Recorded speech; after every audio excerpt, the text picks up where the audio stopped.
In the cold, stormy waters of the North Sea on April 8, 1940, a desperate and unequal confrontation was about to take place.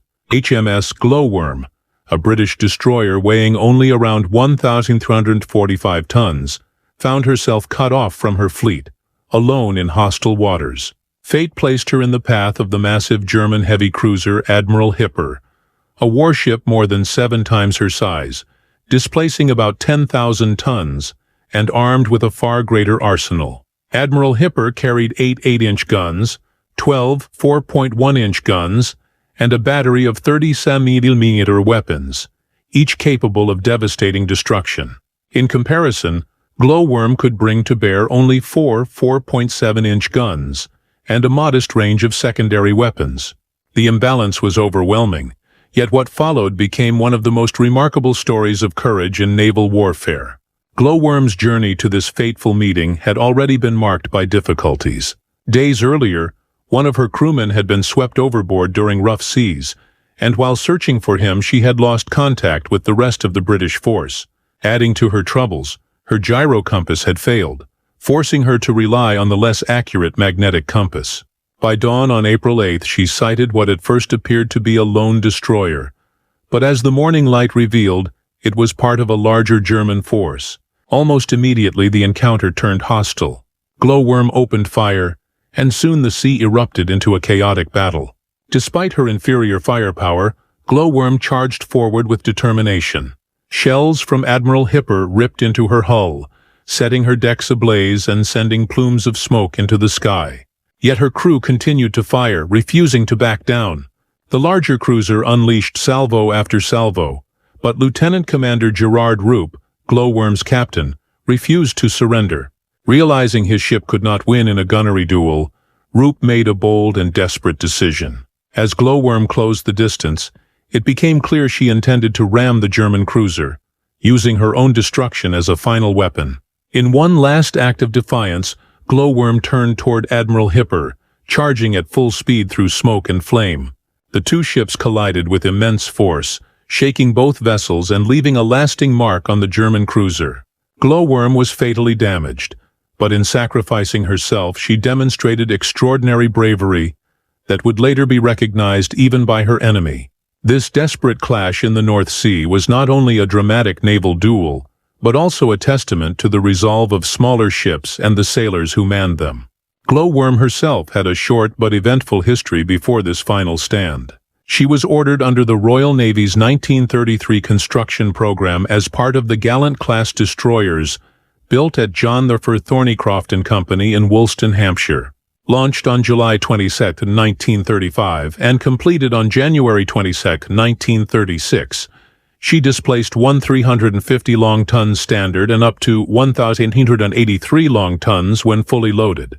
Her dimensions were compact but efficient, 323 feet in length, 33 feet in beam, and a draft of 12 feet 5 inches. Steam turbines producing 34,000 shaft horsepower drove 2 shafts, propelling her to speeds up to 36 knots and giving her a maximum range of 5,530 nautical miles at 15 knots. Upon completion, Glowworm joined the first destroyer flotilla of the Mediterranean Fleet.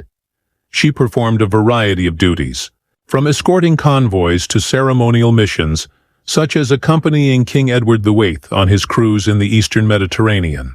During the Spanish Civil War, she patrolled Spanish waters to help enforce the Non-Intervention Committee's directives, protecting neutrality and limiting arms shipments.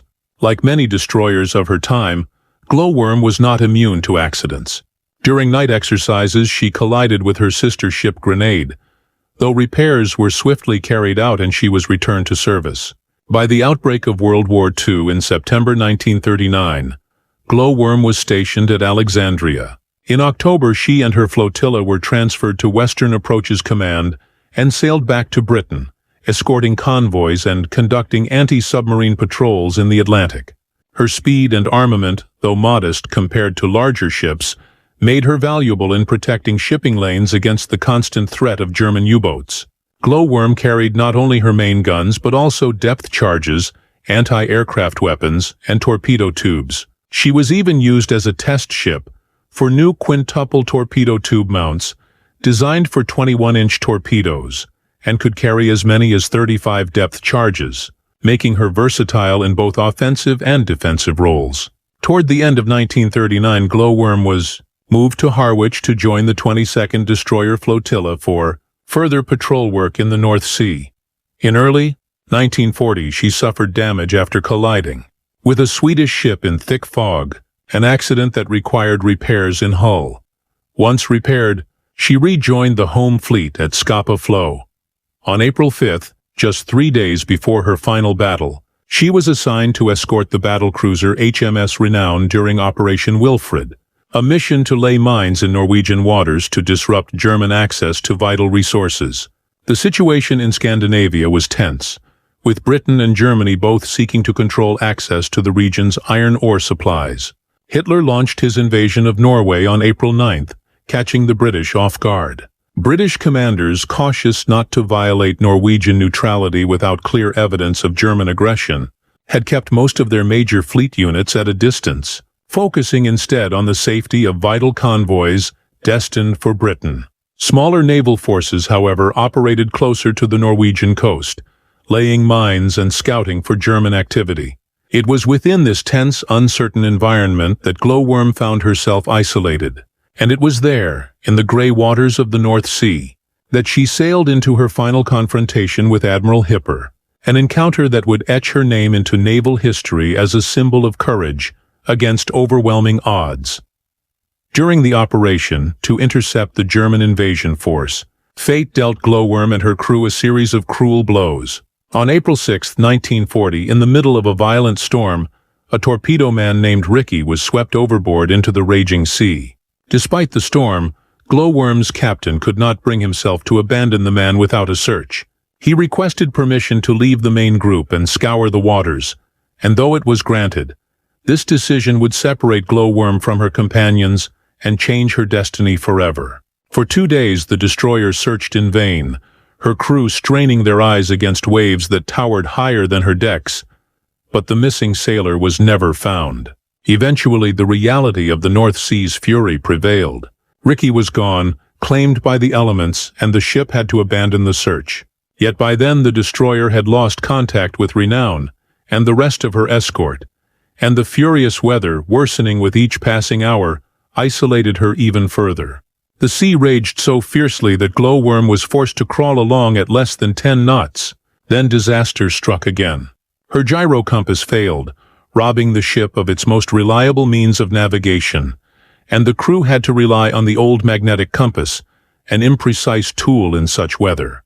The men grew uneasy, and the ocean seemed cursed. On the following morning, a second sailor went missing, spotted hanging helplessly in the ropes trailing over the side of the ship. Though they reached him, he could not be saved, and his death sank the crew's hearts deeper into despair. Later, one sailor remembered the foreboding that gripped them. 2 mornings in a row misfortune had come, and they whispered nervously about what the third morning might bring. At the center of this storm of adversity stood Lieutenant Commander Gerard Roope, only 35 but already a veteran of the Royal Navy. His crew admired him greatly, calling him Ard for short, and they respected his reputation for boldness and sudden decisions that often caught both friend and foe by surprise. Standing on the pitching bridge, drenched by spray and wind, he maintained a steady presence, urging his men forward as they tried to rejoin British forces. Yet German units were known to be close by, and the sense of danger was thick in the air. As the dawn crept across the gray horizon, Glowworm suddenly found herself confronted by 2 large German destroyers, Paul Jacobi and Baron von Arnim. The sight of the enemy so near was a shock, but before the British sailors could fully grasp the situation, one of the German ships signaled, pretending to be Swedish. The deception was short-lived. Almost at once the destroyers opened fire, shells splashing dangerously close to Glowworm. Roope reacted with characteristic decisiveness. He swung Glowworm into action, closing on Jacobi and unleashing his guns in rapid succession. The seas were monstrous, flooding the gun director tower and throwing the little destroyer about like a toy. But despite the conditions, Glowworm's gunners scored at least 1 hit. The enemy replied with heavier guns, and the sea between them boiled with fire and spray as the ships zigzagged furiously. Glowworm, smaller and less heavily armed, lost 2 more sailors to the sea during the chaos, but her crew pressed on with a grim determination that astonished even their foes. Then, as suddenly as it had begun, the 2 German destroyers pulled away. Roope and his men knew this was no act of retreat. The Germans were deliberately trying to lure Glowworm towards something far more dangerous. Still, Roope did not hesitate. Determined to gather whatever intelligence he could, he pursued, his ship fighting through the storm as the enemy led her northward. Through the mist and spray, the truth revealed itself. Only 5 miles away loomed the vast bulk of the heavy cruiser Admiral Hipper, her guns bristling, and her decks crowded with troops bound for the invasion of Norway. It was a sight that would have chilled any sailor, but Roope knew he could not simply turn away. In the worsening weather, shadowing the cruiser was nearly impossible. The only choice left was confrontation. He resolved to fight. Glowworm belched smoke as she closed in on the enemy, and Roope gave the order to launch torpedoes. Twice she attacked, sending 10 torpedoes racing through the water, and twice the sea betrayed her, each torpedo missing its mark. The German cruiser answered with thunderous broadsides, her 8-inch shells smashing into Glowworm's fragile hull. The engine room was soon ablaze, fires roaring out of control, yet still the destroyer fought on. Her men, bound by duty and tradition, clung to their posts, recalling the legacy of the Royal Navy's greatest captains, Grenville, Nelson, Rodney, Drake, sailors who had also faced impossible odds. Glowworm's guns roared defiantly, though one had been knocked out, her rangefinder shattered, and her mast broken so that the sirens shrieked without pause over the deck. Smoke, flame, and chaos engulfed the ship, but her spirit endured. Roope, unshaken by the hopelessness of the situation, fixed his gaze on Admiral Hipper and prepared to play his final, desperate card. Amid the roar of cordite and the choking haze of smoke, Gerard Roope realized that Glowworm's guns and torpedoes could not save her. He had one chance left to strike a blow at the enemy, and he took it without hesitation. He gave the simple order to his helmsman to ram at 20 knots. The destroyer, already battered, burning, and half-crippled, swung onto her new course and bore down on the massive cruiser. The men on deck braced themselves as the sea boiled around them, and the German gunners hurled shell after shell in an attempt to stop her. Yet Glowworm refused to break off. She plunged forward, decks aflame, superstructure torn apart, but still alive with purpose. With a terrible crash, her bow drove into Admiral Hipper's starboard side, just abaft the anchor, tearing away more than 100 feet of armor plating and forcing seawater into the cruiser's vitals. Men on both ships were hurled to the deck by the force of the collision. Amid blood, fire, and steel, the little destroyer had gouged the pride of the German fleet and left her wounded and listing in the freezing waters of the North Sea. For a brief instant, it seemed that the tide of battle had shifted, but Glowworm herself had suffered mortal wounds. Her bow was smashed, flames poured from the engine room, shells continued to rain down, and the ship began to sag forward, shuddering under each new hit. Still the crew fought. Petty Officer Scott manned the last remaining gun and poured fire into the cruiser at point-blank range. His defiance in those final minutes carried on the ancient traditions of the Royal Navy, a reminder that even in certain defeat, men could strike with honor. On the bridge, Roope remained outwardly calm, a cigarette between his lips, though he knew his ship was finished. He turned his thoughts to his crew and ordered the men to abandon ship. Wounded himself, he still assisted in the evacuation, urging men into the oil-slicked sea, fitting lifebelts to the injured, and doing everything he could to give them a chance in waters where death came quickly. Then, with a great roar, Glowworm exploded and capsized, rolling onto her side and flinging men into the icy deep. Survivors clung desperately to wreckage, choking on oil and numbed by cold, while the sea claimed others too exhausted to hold on. Roope himself was last seen atop the upturned keel, still calm even in the face of death, making a wry remark to a petty officer that they would not be playing cricket again soon. It was then that an extraordinary act of humanity occurred.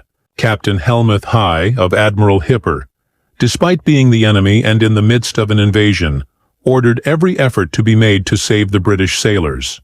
He maneuvered his cruiser downwind of the wreck to create a lee, allowing survivors to drift closer.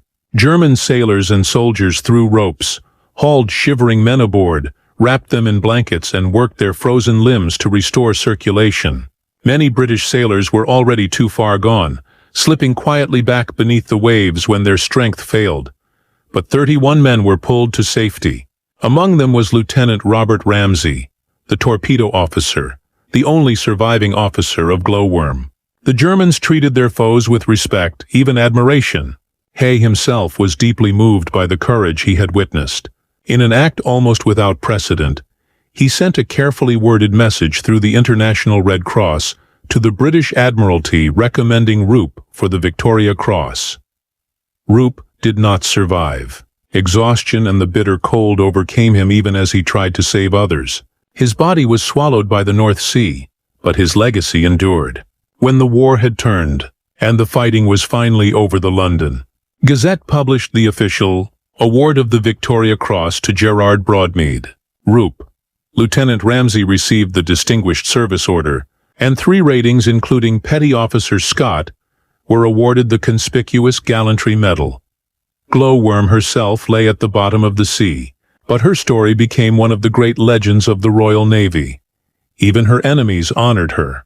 Captain High later acknowledged that had Glowworm's torpedoes run true, they might have struck home and damaged his ship beyond repair. He and his men never forgot the sight of the small burning destroyer hurling herself with suicidal bravery against their great cruiser. After the battle, Admiral Hipper sailed on to Trondheim to land her troops, while behind her the sea closed over Glowworm and her fallen crew. Only a handful of men lived to tell the story. But through them and through the testimony of their enemies, the name Glowworm became immortal, a symbol of defiance and sacrifice, of a ship and crew who stood against impossible odds and chose to fight to